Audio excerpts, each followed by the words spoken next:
Hi friends, welcome back to my channel. ఈరోజు మీకు ఈ సీరియల్లో ఏం జరిగిందో తెలుసుకోవాలి అనుకుంటున్నారా? అయితే వెంటనే మనం సీరియల్లోకి వెళ్ళిపోదాం. ఇంకా రుద్రాణి అయితే పంతులు గారితో కనకం చేసే సైగలు చూసి ఏదో డౌట్గా ఉంది అని రుద్రాణి అయితే అనుకుంటూ ఉంటుంది. ఇంతలో పంతులు గారు చెప్పిన మాటలు చెప్పేసి అక్కడి నుంచి వెళ్ళిపోతారు. ఇక ఇంట్లో అందరూ కూడా పదే పదే పంతులు గారు చెప్పిన మాటల్ని గుర్తు చేసుకొని చాలా బాధపడతారు.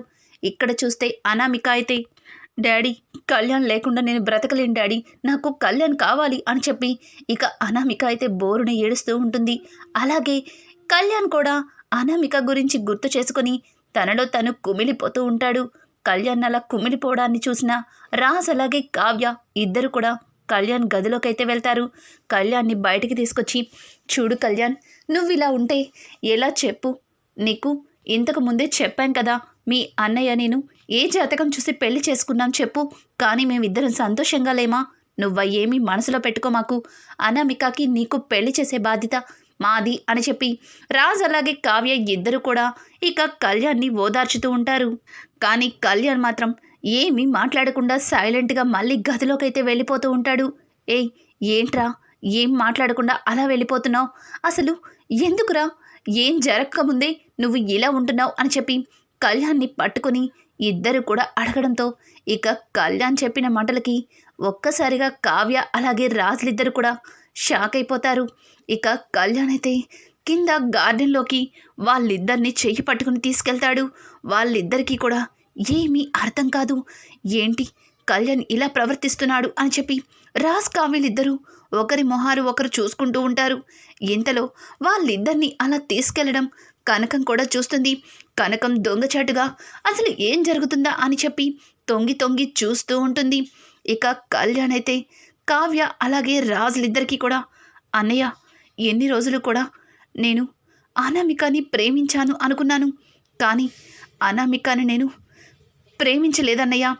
అనామిక ప్రేమిస్తే దాన్ని నేను కూడా ప్రేమ అనుకుని అనామికతో కలిసి తిరిగాను. కానీ నాకు రాత్రే అర్థమైందన్నయ్య, నేను ప్రేమించింది అనామికని కాదు.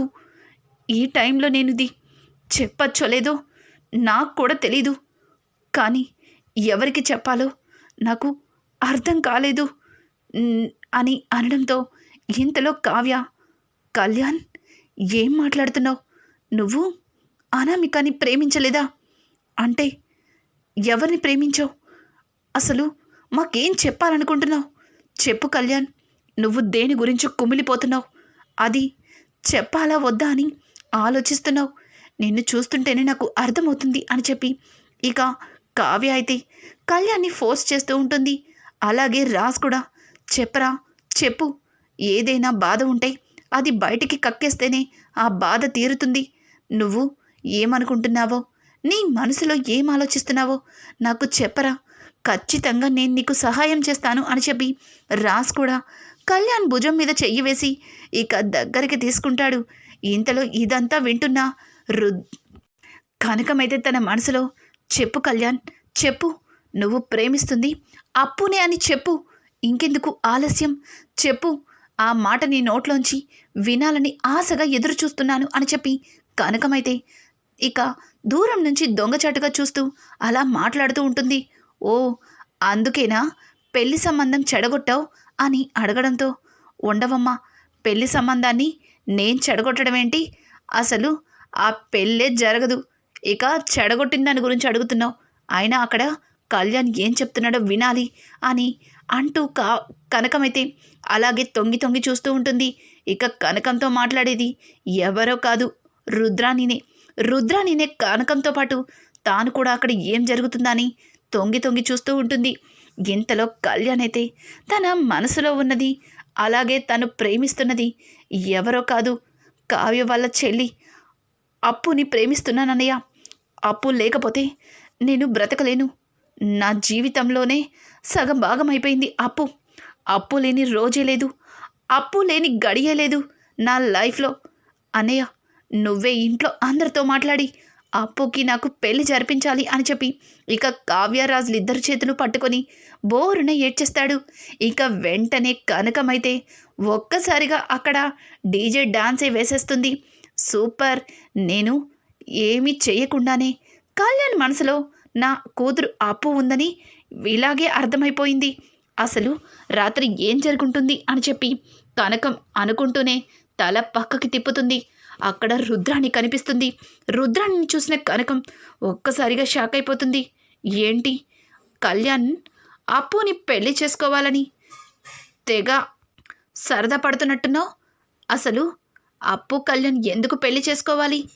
అనామిక కళ్యాణ్ ఎందుకు పెళ్లి చేసుకోకూడదు? అయినా అనామిక కళ్యాణ్ల పెళ్లి చెడగొట్టడానికి వాళ్ళ జాతకాలు బాగోలేదని పంతులు గారితో అబద్ధం చెప్పిస్తావా? ఇప్పుడే నీ బండారం మొత్తం బయట పెడతాను అని అనడంతో, వామ్మో రుద్రాణి గారు, ఒక్కసారి నేను చెప్పేది కూడా వినండి. వాళ్ళిద్దరి జాతకాలు బాగోలేదు అన్న మాట నేనేమి పంతులు గారితో చెప్పమని చెప్పలేదు. నేను జస్ట్ పెళ్ళి ఆపమని చెప్పాను అంతే. కానీ నీకు తెలియని విషయం ఏంటో చెప్పనా? నిజంగానే అనామిక కళ్యాణ్లు జాతకం అస్సలు కుదరలేదు. నువ్వు ఏదో సాధించేశాననుకొని తెగ రెచ్చిపోతున్నావు నా మీద. ఇదిగో ఇక్కడ విన్నది ఇక్కడే మర్చిపోతే నీకు, నీతో పాటు నీ కొడుక్కి కూడా మంచిది. లేకపోతే నా చిన్న కూతుని ఇంటికి కోడల్ని చేస్తాను, అలాగే నిన్ను ఈ ఇంటి నుంచి బయటికి గెంటించేస్తాను అని చెప్పడంతో, ఏయ్ కనకం, ఏం మాట్లాడుతున్నావే? కారం వేసుకొని అన్నం తినే నీకే అంత పొగరుంటే అన్ని రకాల కూరలతో తినే నాకు ఇంకెంతుండాలి? నన్నే బెదిరిస్తున్నావా అని అడగడంతో, అమ్మో మిమ్మల్ని నేను బెదిరిస్తానా? మీరసలే నా కూతురికి అత్తగారు, నాకు వియ్యపురాలు. నా పెద్ద కూతురు మీద చాలా పెద్ద నింద వేసిన చాలా మంచి సాటి ఆడదానివి. నీలాంటి దాని మీద నేను బెదిరింపు మాటలా అని చెప్పి కనకమైతే ఇక రుద్రానికి ఛాలెంజ్ చేస్తూ ఉంటుంది. ఏయ్ కనకం, నువ్వు చూస్తా ఉండు, కళ్యాణ్కి అనామికకి పెళ్లి చేస్తాను. అలాగే నీ పెద్ద కూతురు తప్పు చేసిందని అందరిలోనూ రుజువు చేస్తాను. మెడ పట్టుకొని బయటికి తోస్తాను. అప్పుడు నీ కూతురుతో పాటు నువ్వు కూడా ఏడ్చుకుంటూ వెళ్ళు అని ఇక రుద్రాణి అయితే అక్కడి నుంచి వెళ్తూ ఉంటే, ఇదిగో అమ్మా రుద్రాణి, నువ్వు అనుకున్నవేమీ సాగవు. నీ పప్పులు నా దగ్గర ఉడకవు. ఇంట్లో అందరినీ బెదిరించి ఈ ఇంటి మీద పడి 25 సంవత్సరాల నుంచి తింటున్నావు. ఇక అవన్నీ కట్టి పడేస్తాను. నిన్ను ఇంట్లో నుంచి ఎలా పంపిస్తానో చూడు అని చెప్పి కనకమైతే రుద్రాణితో ఛాలెంజ్ చేస్తుంది. ఇంతలో కావ్య రాజులిద్దరూ కూడా కళ్యాణ్ని తీసుకుని లోపలికి రాబోతూ ఉంటే ఇక రుద్రాణిని హడావుడిగా అక్కడి నుంచి వెళ్ళిపోతుంది. ఏంటి కనకం నాకే ఛాలెంజ్ చేస్తుంది?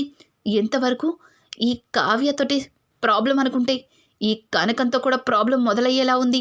ఇక్కడ చూస్తే ఈ స్వప్న తిష్ట వేసుకుని ఇంట్లో కూర్చుంది. అలాగే ఎలా అయినా సరే అనామికని ఇంటికి కోడల్ని చెయ్యాలి అనుకుంటే అక్కడ కూడా ఈ కనకం కుటుంబం నాకు అడ్డం వస్తుంది. వీల్లేదు, అనామికని ఎట్టి పరిస్థితుల్లో కళ్యాణ్కి భార్యని చెయ్యవలసిందే. అలా చేస్తేనే కదా నేను అనుకున్నది నెరవేరుతుంది అని చెప్పి రుద్రాణి తన మనసులో అనుకుంటూ ఉంటుంది. అప్పుడే మనకి రివీల్ అవుతుంది అనామిక ఇక ఎవరో కాదు, రుద్రాణి మనిషి అని చెప్పి. ఇంకా కావ్య రాజులిద్దరూ కూడా కళ్యాణ్ వెళ్ళిపోయిన తర్వాత, ఇదేంటిది, మీ చెల్లిని కళ్యాణ్ ప్రేమించడం ఏంటి? అసలు ఏం జరుగుతుందో ఏంటో నాకు అస్సలు అర్థం కావట్లేదు అని చెప్పి ఇక రాజైతే కావ్యతో అంటూ ఉంటాడు. అదే నాకు కూడా అర్థం కావట్లేదండి. అసలు వీళ్ళిద్దరూ ఎప్పుడు మాట్లాడుకుంటున్నా పప్పు ఉప్పులాగా కొట్లాడుకుంటూ ఉంటారు. అట్లాంటిది వీళ్ళిద్దరూ మధ్యలో ప్రేమ ఉంది అంటే నాకు ఏమీ అర్థం కావట్లేదు అని చెప్పి కావ్య కూడా మాట్లాడుతూ ఉంటే ఇంతలో అక్కడికి కనకం ఎంటర్ అవుతుంది. ఏంటి, కళ్యాణ్ బాబు మన అప్పుని ప్రేమిస్తున్నాడా? అసలు ఏం మాట్లాడుతున్నారు మీ ఇద్దరు అని అనడంతో, అమ్మా చిన్నగా మాట్లాడవే, ఎందుకే అంత గట్టిగా అరుస్తున్నావు? ఇప్పటికే ఇంట్లో అందరూ అనామికతో కళ్యాణ్కి పెళ్లి జరగట్లేదని బాధపడుతున్నారు. ఇంతలో ఈ ట్విస్ట్ ఎవరికైనా తెలిసిందంటే ఇక అందరూ చాలా పెద్ద గొడవ చేస్తారు. అసలే నువ్వంటేనే వాళ్ళకెవరికి ఇష్టం ఉండదు. ఇప్పుడు అప్పుని ఇంటికి కోడలిగా చేయమని అడిగితే ఖచ్చితంగా దానికోసమే నువ్వు ఇంట్లో ఉన్నావని అందరూ నీ మీదే ఆడిపోసుకుంటారమ్మా. కాసేపు సైలెంట్గా ఉండు అని చెప్పి ఇక కావ్య మాట్లాడుతూ ఉంటే, కావ్య మాట్లాడిన మాటలకి పక్కనే ఉన్న రాజ్, నిజమే, నువ్వన్నది కూడా నిజమే. మీ అమ్మ కావాలని అప్పుని ఇంటికి కోడలుగా చేయడానికి ఈ ఇంట్లో ఉందని ముందు మా రుద్రాని అత్తే నిందలు వేస్తుంది అని అనడంతో, చూడండి, మా అమ్మని మీ రుద్రాని అత్తని తర్వాత తిట్టచ్చు కానీ ముందు కళ్యాణ్ చెప్పిన దాని గురించి ఆలోచించండి అని అనడంతో, ఏయ్, ఏం మాట్లాడుతున్నావే? నిన్నటిదాకా అనామిక మన కళ్యాణ్ ప్రేమించుకుంటున్నారని అందరూ అనుకున్నారు. ఇప్పుడు సడన్గా వెళ్ళి అప్పుతో కళ్యాణ్కి పెళ్లి చేయమని అడిగితే అందరూ నన్ను పిచ్చోడిని చూసినట్టు చూస్తారు. ఇక మన కళ్యాణ్ అయితే ఇలా చేస్తున్నాడు అంటే ఎవ్వరూ నమ్మరు. తర్వాత ఆ అనామిక వాళ్ళ ఫ్యామిలీకి ఏం చెప్తామో ఏంటో నాకు అస్సలు అర్థం కావట్లేదు అని చెప్పి రాజ్ అయితే తల పట్టుకుంటాడు. వెంటనే కావ్య, బాబు, దీనన్నిటికీ ఒక సొల్యూషన్ ఉంది బాబు. మనం ముందు ఇక్కడికి అప్పుని తీసుకురావాలి. తర్వాత అప్పు మంచితనాన్ని, అప్పు ఈ ఇంటికి కోడలిగా వస్తే ఎంత మంచిదో అన్నది ఇంట్లో అందరికీ తెలిసేలా చేయాలి. ముందుగా మీ పిన్ని, అదే ధాన్యలక్ష్మి గారు, ఆవిడ నోటితో ఆవిడే అప్పు ఇంటి కోడలైతే బాగుండు అని అనిపించాలి అని చెప్పడంతో వెంటనే రాజైతే కనకం వైపు ఎగాదిగా చూస్తాడు. కావ్య అయితే, ఏవండి, అమ్మ చెప్పింది అంటే తల్లో మీకు నమస్కారం. ఆ రకంగానే కదా స్వప్నని ఇంటి కోడలుగా చేయటానికి ఉన్నవాళ్ళమని అబద్ధం చెప్పి ప్లాన్ల మీద ప్లాన్లు వేసి అందరినీ మోసం చేశారు. చివరాఖరికి స్వప్న ఏమో మీకు హ్యాండ్ ఇచ్చి రాహుల్ గాడితో లేచిపోయింది. చివరికి ఇదిగో ఈ కళావతి మెళ్ళ తాళి కట్టవలసి వచ్చింది. చూడండి ఆంటీ, కాసేపు మీరు సైలెంట్గా ఉంటారా? ఇంట్లో వాళ్ళతో ఎలా మాట్లాడాలో నేను ఆలోచిస్తాను అని చెప్పి రాజైతే అటు ఇటు తిరుగుతూ కొంతసేపటికి కావ్య దగ్గరికి వచ్చి, ఏయ్ కళావతి, నువ్వు ఏం చెప్పినా సరే ఆ నానమ్మ తాతయ్య వింటారు కదా. నువ్వే వెళ్ళి నానమ్మ తాతయ్యకి నిజం చెప్పు. తర్వాత నీకు సపోర్ట్గా నేను నుంచుంటాను అని అనడంతో, ఏంటి, నాకు సపోర్ట్గా మీరు నుంచుంటారా?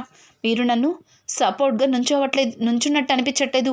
పక్కనే ఉండి నన్ను గోతిలో తోసేసినట్టు అనిపిస్తుంది అని చెప్పేసి కావ్య మాట్లాడుతూ ఉంటుంది. ఇక కావ్య కొద్దిసేపటికి, ఏవండి, నాకొక ఐడియా వచ్చింది అని అనడంతో, నీకేం ఐడియా వచ్చింది చెప్పు అని అడుగుతూ ఉంటే, అలా కాదండి, ఈ విషయాన్ని మీరు నేను చెప్పే కంటే మన కళ్యాణే వెళ్ళి ధాన్యలక్ష్మి అత్తయ్య గారికి చెప్తే ఖచ్చితంగా అత్తయ్య గారు ఒప్పుకుంటారు. అత్తయ్య గారి మనసు చాలా మంచిది, మీ అమ్మగారిలా కాదు కదా అని చెప్పి కావ్య అంటూ ఉంటే, ఏయ్, ఏంటే, మా అమ్మ మీదే సెటైరా అని అడగడంతో, అయ్యయ్యో రామరామ, మీ అమ్మగారిని నేనెందుకు అంటానండి? చిన్నత్తయ్య గారి మనసు మంచిది. ఖచ్చితంగా చిన్నత్తయ్య గారు కళ్యాణ్ మనసుని అర్థం చేసుకుని ఈ పెళ్ళికి ఒప్పుకుంటారు అని చెప్పి ఇక కావ్య అయితే రాజ్కి చెప్తుంది. ఇద్దరూ కలిసి కళ్యాణ్ దగ్గరికి వెళ్తారు. కళ్యాణ్ అయితే అటు ఇటు హడావుడిగా తిరుగుతాడు. ఏంట్రా, చెయ్యాల్సిందంతా చేసేసి మమ్మల్ని అడ్డంగా ఇరికిచ్చేసి నువ్వేమో ఏమీ పట్టనట్టు తిరుగుతున్నావా అని అడగడంతో, అది కాదన్నయ్య, అనామిక ఇందాకటి నుంచి కంటిన్యూషన్గా కాల్ చేస్తానే ఉంది. అనామికతో ఇప్పుడు నేను ఏం చెప్పనన్నయ్య? నువ్వంటే నాకు ఇష్టం లేదు, నేను నిన్ను ప్రేమించలేదు అని చెప్తే అనామిక నన్ను ఊరుకుంటుందా అని చెప్పి కళ్యాణ్ ఇక రాజ్కి ఫోన్ ఇచ్చేసి అక్కడి నుంచి బయటికి వెళ్ళిపోతాడు. ఒసై వీడేంటే అన్నిట్లో నన్ను ఎక్కిచ్చేస్తున్నాడు, ఈ అనామిక ఫోన్ చేస్తే నా చేతిలో ఫోన్ పెట్టాడేంటే అని అనడంతో, అయ్యో, ఆడి కళ్యాణ్కి పాపం అమ్మాయిలతో మాట్లాడే అలవాటు మీకు లేదని తెలీదు. రాహుల్ మీ స్థానంలో ఉంటే సూపర్గా పులిహోర కలిపేవాడు అని చెప్పి కావ్య అనడంతో వెంటనే రాజ్, అయితే ఈ ఫోన్ తీసుకెళ్ళి రాహుల్ గడికి ఇవ్వనా అని చెప్పడంతో, మీ బుర్ర గడ్డి తింటుందా ఏంటండి? అసలు కొంచెం కూడా బ్రెయిన్ యూజ్ చేయరు. ఇప్పుడు వెళ్ళి రాహుల్కి ఫోన్ ఇస్తారా? ఏం ఆలోచిస్తున్నారండి అని చెప్పి కావ్య అయితే ఇక రాజ్కి చీవాట్లు పెడుతుంది. ఇద్దరూ కలిసి ఒక ఆలోచనకైతే వస్తారు. కళ్యాణ్ దగ్గరికి వెళ్ళి కళ్యాణ్ని తీసుకొని తాతయ్య గారి దగ్గరికి అయితే వెళ్తారు. జరిగిందంతా కూడా తాతయ్య గారికి చెప్తారు. అలాగే కళ్యాణ్ కూడా ఇక తాతయ్య గారితో అప్పుని ప్రేమిస్తున్నానని, అప్పుని పెళ్లి చేసుకుంటానని చెప్పడంతో తాతయ్య గారు అలాగే పెద్దావిడ ఇద్దరూ నవ్వుతూ, ఈ విషయం మాకు ఎప్పుడో తెలుసు, నువ్వు ఇప్పుడొచ్చి చెప్తున్నావా అని అడగడంతో ఒక్కసారిగా ముగ్గురు కూడా షాక్ అయిపోతారు. అసలు సీతారామయ్య అలాగే పెద్దావిడ ఆ విషయం ముందుగా తెలుసు అని అనడానికి కారణమేంటి, అసలు వాళ్ళిద్దరికీ ఎవరు చెప్పుంటారు, ఏం జరుగుతుంది అనేది రానున్న ఎపిసోడ్స్లో మరింత ఇంట్రెస్టింగ్గా మారబోతున్నాయి. ఈ వీడియో కనుక మీకు నచ్చినట్టయితే లైక్ చేసి సబ్స్క్రైబ్ చేసుకోవడం మాత్రం మర్చిపోకండి. Thanks for watching. Hi friends, welcome back to my channel.